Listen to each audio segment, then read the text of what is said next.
Après, à un moment, tu es vite perdu, tu es vite déboussolé dans les dunes, tu sais plus où est quoi. Et là, le copilote est important. Le copilote et le travail ensemble avec le copilote, c'est de savoir réagir au bon moment, d'anticiper le truc, parce que quand on sent qu'on n'est pas sûr de la trace qu'on est en train de suivre, si jamais le point ne s'ouvre pas au moment où il devrait s'ouvrir, faut réagir tout de suite, aller le chercher. C'est ça qui me fait on en parlera tout à l'heure, mais cette gestion de la navigation, vraiment, j'ai une admiration pour vous. Comment vous faites pour arriver à vous retrouver là-dedans, tellement c'est précis. C'est quoi la portée pour rater une balise, c'est quoi? Ça dépend des balises, en fait.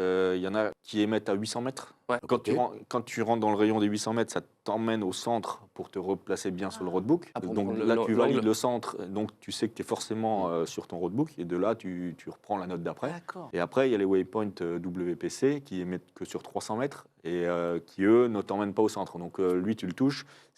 Si tu en as plusieurs de suite, ce qui n'est pas souvent, mais qui peut toujours arriver, si tu en prends un vraiment proche du bord et qu'après, tu dévies encore de 1 ou 2 degrés sur le cap d'après, le prochain, potentiellement, il ne s'ouvre pas. Et quand il ne s'ouvre pas, là, il faut savoir réagir tout de suite. Si tu commences à faire comme ça, à partir dans tous les sens, après, à un moment, tu es vite perdu, tu es vite déboussolé dans les dunes, tu ne sais plus où est quoi. Et là, le copilote est important. Le copilote et le travail ensemble avec le copilote, c'est de savoir réagir au bon moment, d'anticiper le truc, parce que quand on sent qu'on n'est pas sûr de la trace qu'on est en train de suivre, si jamais le point ne s'ouvre pas au moment où il devrait s'ouvrir, faut réagir tout de suite, aller le chercher. On essaye toujours d'anticiper le fait de savoir si on est trop à gauche ou trop à droite. On a un feeling, on pense qu'on est trop à gauche, ok, si jamais ça ne s'ouvre pas, on ira à droite 90 degrés.